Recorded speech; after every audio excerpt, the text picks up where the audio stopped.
Welcome back into Locked On Blue at ACC kickoff in Charlotte with Gary Stokan, the Peach Ball CEO. Gary, it is so good to see you, my friend. How are things going in your world? We're very blessed. Ready to get this thing kicked off in it's about 37 days. Yeah, you just wake up. The first thing you do is look at the calendar and see that number go down until kickoff.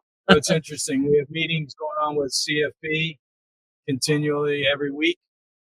Meetings with our staff and Mercedes-Benz to pull off 2 games within basically 27 hours. So, yeah, it's a fun time of the year. Without a doubt. I'm excited for these games to come up. And obviously, you've got the big kickoff games each and every year pitting the ACC versus the SEC.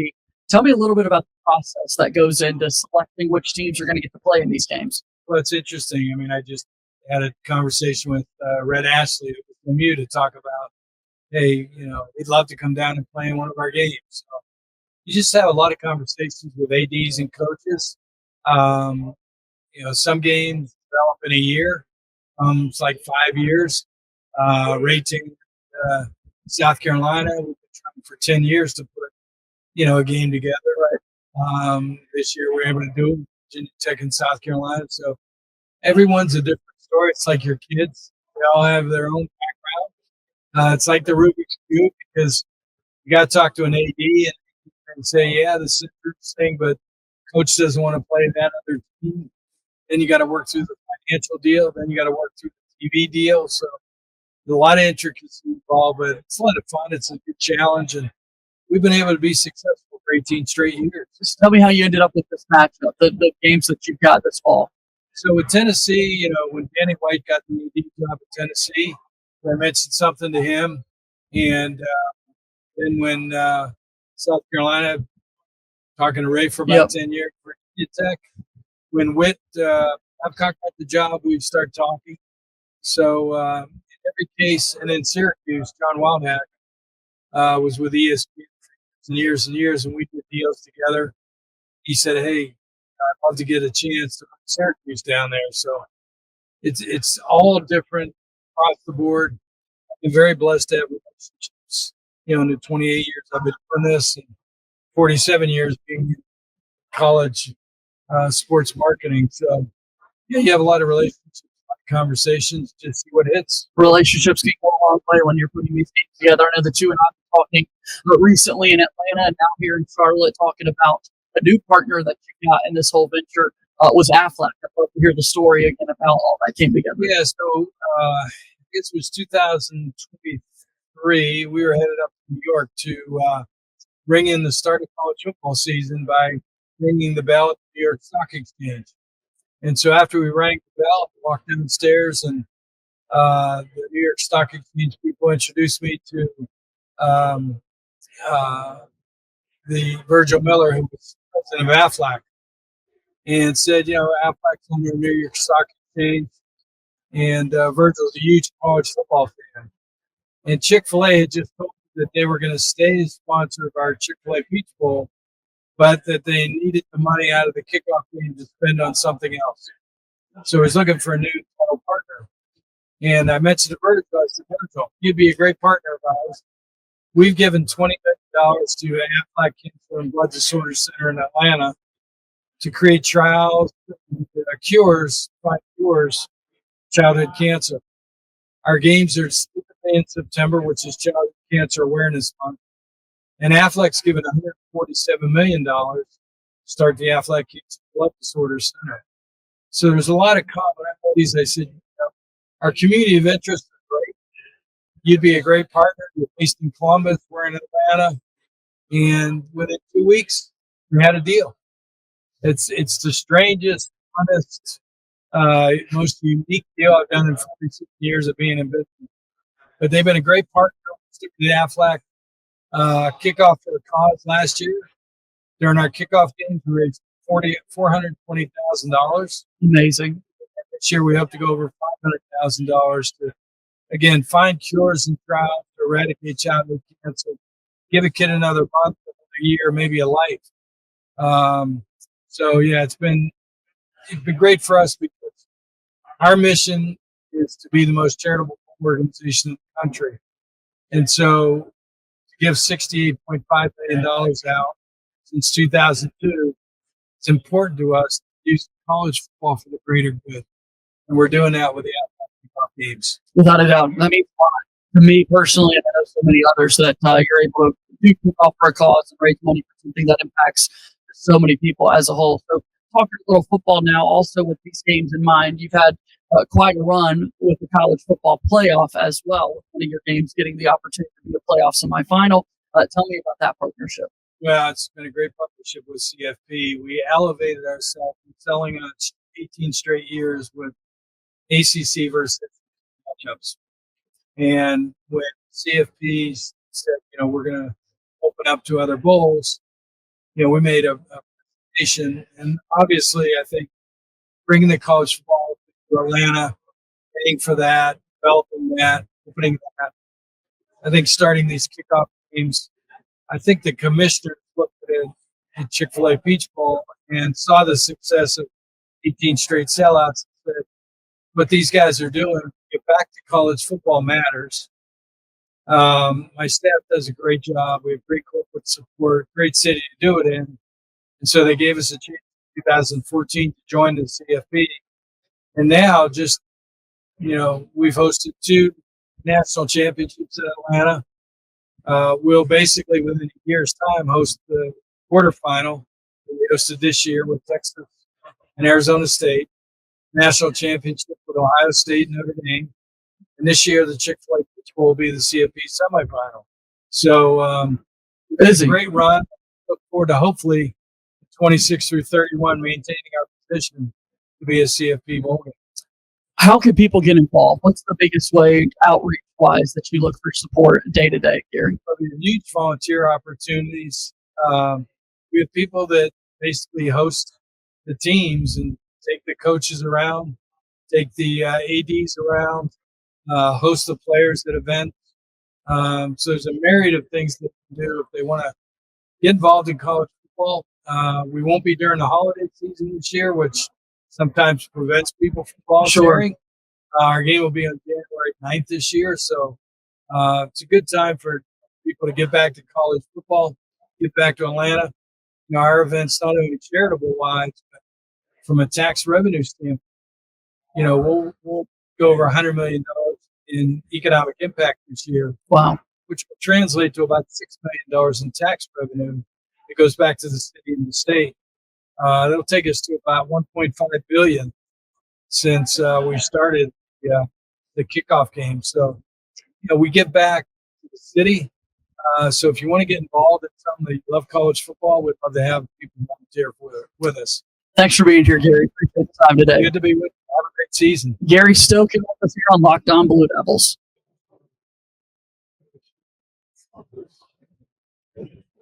Today's episode of Locked On Blue Devils is brought to you by our friends over at Game Time. Have you ever decided at the last minute to head to a ball game with friends or family? Maybe it's game day and you suddenly realize you want to be in the stands. That's exactly where Game Time comes in. The easiest way to grab last-minute tickets without the stress. With the money you save on tickets, you can splurge on food, drinks, merchandise, or even invite a bigger group to come with you. Game Time makes it possible. Game Time makes buying tickets fast and simple.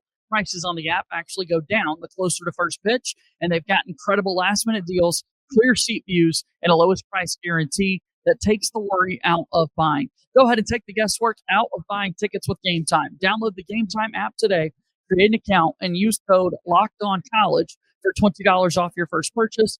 Terms apply. Again, create an account and redeem code LOCKEDONCollege, LOCKEDONCOLLEGE for $20 off. Download the Game Time app today. Last minute tickets, lowest price guaranteed. Back into Locked On Blue Devils. JJ Jackson here with Tom Luginbill from the ACC Network and ESPN. How are you? Good, man. How are you doing? Very well. Excited to be here. I'm glad that football is right around the corner. Every time we get to talking season, it feels like this kind of signals that football is right around the corner. A Duke show here, so I do want to talk a little bit about the Blue Devils. When you think back to just these last 3 years, a couple of different coaches, 26 wins for a Duke football program in a 3-year stretch. There really hasn't been much success like this in forever. There hasn't. It's been unprecedented for them. And listen, I think, so much trying to establish a program and get things started on the right foot is you have to hit on a quarterback. And they did that with Riley Leonard. That gave him a shot early. And I think, the other thing too is when Mike Elko took over prior to Manny Diaz, the thing that a Duke program is generally always going to have is they're not going to have a lot of departures. Those kids are at Duke for a reason. So you get a lot of upperclassmen sticking around to play college football. And in today's college football climate, hardly anybody's playing with redshirt juniors or redshirt seniors because everybody's transferred and they've gone somewhere else. So they've been able to maintain consistent stability with their roster, at the same time hit on a quarterback, enhance facilities, have investments in name, image, and likeness. And to be honest with you, from an academic standpoint, it's hard for academic schools in the transfer portal to be successful because you're going to have pretty distinct restrictions. But Duke does give them some opportunities, whether you've earned your undergraduate degree, if you've maintained a 3.0 or higher at your previous institution, to be able to get guys into school. And you got to have that if you want to compete. And Duke's done that, so they've given the coaching staff a chance. Without a doubt. And I mean, you think about Manny Diaz taking over this past year. Year one went incredibly well for him. Yeah. Although thinking about the resources that are put into it, that's got to be something that was concerning for anybody going to a school like Duke. You think basketball first. Yeah. Now football's been there, and it feels like Duke's going to be able to build from the successes they've had over these last few years. Well, I think winning, as in any sport, cures all woes, right? You start to win, you start to garner interest. You keep winning, now everybody's all excited. Now, guess what? People want to invest. They want to give. They want to donate. Your facilities are being upgraded. That starts with winning. And I think Coach Diaz came into this thing with an already healthy culture. Oftentimes when there's a coaching change, it's because things went wrong, things went south. And you got to come in and now you've got to reinstitute the whole thing. And that wasn't the case here. You had a healthy culture, high level intelligence, players that had played well. They were starting to win. They got a taste of it. And so that kind of eases the transition. But there's no question that when you can generate interest, all of a sudden a program like Duke that you would say, well, how are they going to go out and get a so-and-so $1 million quarterback in the transfer portal? Duke's not going to be able to compete. Now all of a sudden they can't. If we were looking at Duke this past offseason, coming off of a 4-8 season, do they land Darian Mensah? It's an entirely different conversation. So again, winning cures all woes. And the sport certainly starts with quarterback. And Duke brings in Darian Mensah from Tulane. Kind of surprised a lot of people that this is a quarterback everybody was going after, it seemed, and he ends up coming to Duke. What does he bring to this offense? Well, I'll tell you one thing. He better play well, because I think that's the one thing that we lose sight of with the transfer portal. We hear all this money being thrown around this and that. Well, if you are fortunate enough to be coveted and earn that money, you have to now go out and perform. It's not a one-way street, right? And so I think, to answer your question specifically, Jonathan Brewer needed more athleticism at quarterback. He needed a guy that could not just be a part of their offense's run game, but could create opportunities with his legs. When things aren't going well, the play breaks down, the guy can find a way to pull a rabbit out of the hat, extend the play. They could not do that a year ago with Malik Murphy. And so I think what they were targeting all along was, we got to find a guy that has played in a similar style of offense, but can create when things aren't ideal. And if you watched, Darian Mensah a year ago, for a guy that didn't have a lot of experience, he really weathered the storm and played well, wasn't affected. I thought he was really mature, but very athletic. So I think that's the number one trait that you'll see differently in this offense than you saw a year ago. You take a look at this offense in particular, they lose key pieces in Jordan Moore and Eli Pankel, who have run out of eligibility. New guys stepping up, whether it be Quayshawn Brown or Samir Hagans, and then you bring in some transfers in Andrew Anthony and Cooper Barkett. Looking at that wide receiver group, the playmakers for Darian Mensah, how do you size them up? Yeah, and they've got speed too. They've got Quay Brown in there too. And so I think that they went out and they added weapons to make the personnel around the quarterback better. Remember, those weapons, unfortunately, just injuries decimated them. Started at the running back position in camp, and it bled into the wide receiver position. So, and that's the one thing none of us can do, right? We can't project health. We can't project the key guy going down. And so I think they're going to be faster than they were a year ago on the perimeter, which is obviously a good thing. The thing that's I think challenging is, because of the success they've had each of the last 3 years, nobody's taking them lightly. Like, they don't get to sneak up on anybody. Like SMU snuck up on everybody a year ago. They don't get to do that this year. So the dynamic's different, right? So now when you play, and this is the goal of the Duke program, play every game and have everybody take you seriously, right? Used to be you played Duke, you etched that in a W, but you wrote it in pen. Well, now you might write it in pencil, right? And so I think that's a good thing for the program. But the only way to continue to establish it is to continue to compete in recruiting and name, image, and likeness in the transfer portal so that you can put a product on the field that can compete with your peers. All right, before we get out of here, let's talk defense. Let's talk Manny Diaz side of the football. We got a lot of playmakers coming back for that unit, whether it be Chandler Rivers or Wesley Williams, Aaron Hall on the interior. What do you think of this defensive group? Really old, really experienced. I think that's the one thing I mentioned that earlier when we were talking about programs like this that have a luxury of playing with guys that don't leave, right? That have become fixtures of your program. They're locker room builders. They're chemistry builders, chemistry maintainers. Because when you do have some new guys coming into the fold in the transfer portal, they have to conform to the program, not the other way around. And I think it's going to be an opportunistic defense that will do exactly what it's done in every iteration, whether it was Manny Diaz in Miami, whether it was Penn State, whether it was last year at Duke. Create negative plays, create turnovers, get off the field on third down. Those are the three objectives. When we think college basketball, Cameron Indoor Stadium always comes to mind. You've been in so many football stadiums, and year by year, it does feel like the game day atmosphere in Wallace Wade Stadium is improving. From your perspective, what do you see there? Well, so it's interesting you say that because I was on the sideline as the field analyst for their upset of Clemson on Labor Day night. Right. And that was packed. And funny little story on that. So the game's got about a minute and a half left. And I think Clemson had one other timeout. Once they used it, the game was over. Well, I don't realize it. And I'm standing on the sideline, but I'm on Clemson's side. I'm not on Duke's side. And the entire student section of the stadium had actually come onto the field. The game wasn't over yet. Not one of those kids stepped foot on that field. It was like the most polite student section I've ever seen in my life. But then what ended up happening is I didn't have my head start to get from where I was at to the handshake. Turns into a foot race. It was a total foot race. I mean, just a mob of Duke students coming around there. So listen, I think, again, success wins. People want to watch a team win. The more you win, the more people are going to show up, and they're starting to develop that. They're Cameron crazies for a reason. Now we get the Wallace Wade Black guys. And I love the Wallace Wade Black as the glow-in-the-dark blue. Absolutely. The horns for the Devils. I love it. It's good. Tom, thanks for stopping by. You bet. Thanks for having me.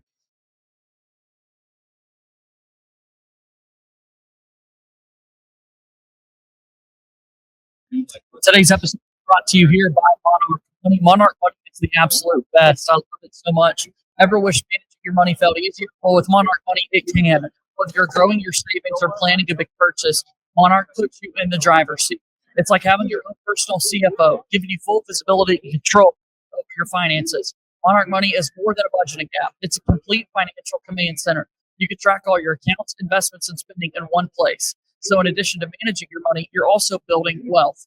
I love being able to use Monarch Money and be able to see just how much I was spending on things like food delivery. Now I'm able to budget smarter and save more. Take control of your finances with Monarch Money. Use code LOCKEDONCollege at monarchmoney.com for 50% off your first year. That's monarchmoney.com, code LOCKEDONCollege for half off your first year. Monarch Money is a proud sponsor of Locked On Blue Devils. Back on Locked On Blue Devils here actually with Dana Boyle from the ESPN and ACC Network. Dana, how are you today? I'm doing well. How about yourself? I can't complain. Thank you for asking. These events always make us feel like football season is right around the corner. It feels like kickoff is going to be here before we know it. I got to start with the Duke football team going into 2025. You've been able to see a lot of different atmospheres throughout your career. What is it like for you walking into Wallace Wade Stadium on Saturdays? It's amazing. I think we had Duke a few times last year, one being the SMU game, where I'm just going to say SMU had no business winning. Duke played better that day, but SMU had a little bit of luck on their side. I think when I walk away from my experiences covering ACC football, I've had the opportunity and the pleasure to go to so many of those schools, including Duke, because I cover so much lacrosse for ESPN that I love the town. I love the institution as much as That's hard for me to say as a UVA grad. I will say I do love Duke and UNC, but it's great. And I think Manny Diaz and staff have done such a good job taking over for Elko. And there could have been a drop off, but there wasn't. It's crazy that there was no drop off. I mean, here we are over the last 3 years. Duke football has 26 combined wins over those 3 seasons. Like, when have we ever seen a stretch like that for Duke? It's typically basketball or lacrosse that we're talking about, to your point. And all of a sudden, there's been buy-in for both of these coaches for Duke to be so successful. And you look at the numbers, and statistically, like, not much has changed from 2023 to 2024, from the Elko to Diaz transition. And that speaks to what Manny's been able to do as a head coach, but also, in my estimation, like, as a student athlete, the culture. Like, the culture is there, and you don't get 9-4 without that culture being there. Now they've got a new quarterback coming in, Darian Mensah. A lot of people have eyes on him for this upcoming season, coming over from Tulane. And as you know, football starts at that quarterback position. You go out and spend a good bit of money to bring him in, and that's just the day and age that we're in here in college football. It's got to be pretty high expectations that Duke has inside that building for what Mensah can bring. I agree, and I think it's interesting. We always talk about the quarterbacks in the ACC, but we've got, some of the same in Cade Klubnik, and then we have new Carson Beck, Mensah, Chandler Morris at UVA. So, the transfer portal is alive and well, and it's interesting to see, he comes from Tulane. Can he come in? Can he adapt and adopt the system that Manny Diaz and staff wants to run? He's proven he can throw the ball. I think the run game for Duke needs to get better as well. So you get better at the quarterback position. That makes you more diversified offensively. The skill positions, you mentioned running back a little bit, looking at wide receiver, losing Jordan Moore, losing Eli Pankel this past year after they've gone off and started their professional careers. You got a couple of guys coming back in Brown and Hagan, and then guys coming into the portal. That's just the big question. For any quarterback coming in, who are going to be the playmakers to step up? And Andrel Anthony, exciting receiver that also comes in. I think the pieces around Mensah lend themselves to be productive. But again, it's what happens in fall camp. You can have the most talented team, but you'll all be pulling in the same direction and be on the same wavelength, so to speak. Dana Boyle joining us here on the program today from ESPN and the ACC Network. Being a sideline reporter, what is it truly that you enjoy most about that job? It's the relationship. I think, talking to student athletes and coaches, getting them out of the heat of the moment and really building those relationships. I don't take that lightly. I have an immense amount of respect for the conference and the coaches, and the best 4 years were when I was a student athlete at UVA, and so getting to now be on the other side of it and tell those stories and be trusted with the information is such a pleasure, and it's something that I don't take for granted. What was that transition like from being the person that people are interviewing as a student athlete and now putting that hat on yourself as the interviewer? We didn't have nearly as much social media or media coverage in lacrosse. And really, social media didn't exist. Sure. So I'm thankful for that in many ways. But one of the things that I take away from my time as a student athlete is like understanding, how difficult it is, even more so now, to, especially for these revenue generating sports like football, a quarterback, like they're getting pulled in so many different directions that they're still going to class, and especially in the ACC, like academics is, of the utmost importance. They're still going to class, and they're expected to, perform on the football field. And when they don't, or when they make a mistake, everybody knows about it. That's really different than what I experienced as a student athlete. So just having that perspective and respect and grace, I think allows me to do my job in such a better way because I can put myself in their shoes. And even with coaches, like this is a business at the end of the day. And, they have families, they have lives, and just having that perspective, I think, makes me really grateful for the moment. Do you still get a rush on game days? Like, what is the feeling leading up? Yes. It's it's still like that performance, like adrenaline rush that you get when the cannon goes off or when you see the red light go on the camera.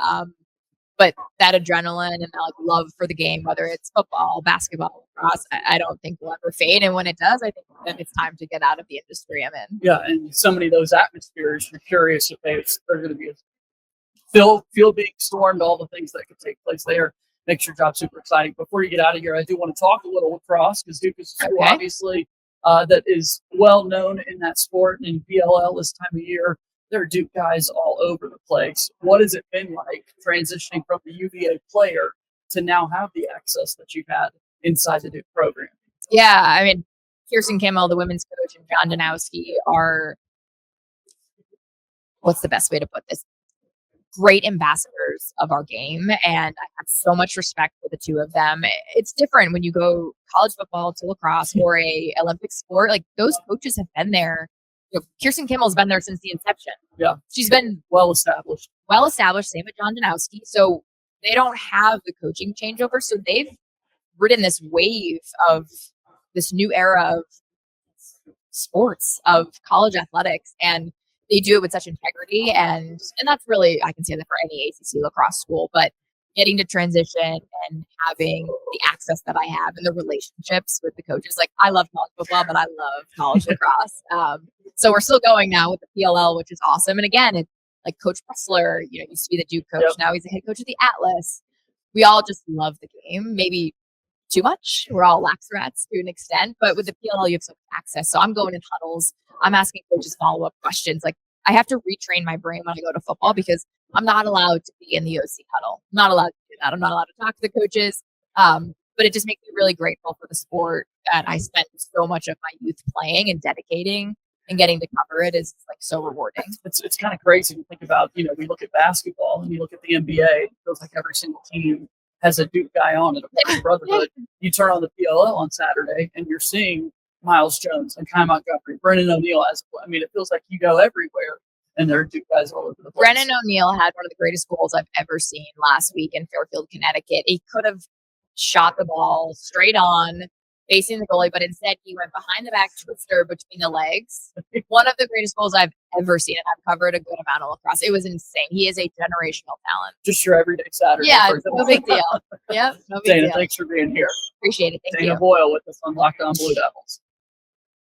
What a great first day here at Locked On Blue Devils. Wall-to-wall coverage in Uptown Charlotte. It's been really exciting to catch up with Tom Luginbill, Dave Boyle, who you just heard from a moment ago, Gary Stokan, the Peach Bowl CEO, stopping by. Got a lot of coverage here, also over on Locked On ACC as well. Make sure that you follow and subscribe to Locked On Blue Devils for free wherever it is that you get your podcast. Be sure to leave us a 5-star rating and written review. Subscribe to us on YouTube as we continue to grow this channel. Really do appreciate all the everydayers out there. As always, go Duke. I'll talk to you again tomorrow. My name is JJ Jackson. Thank you, and good day.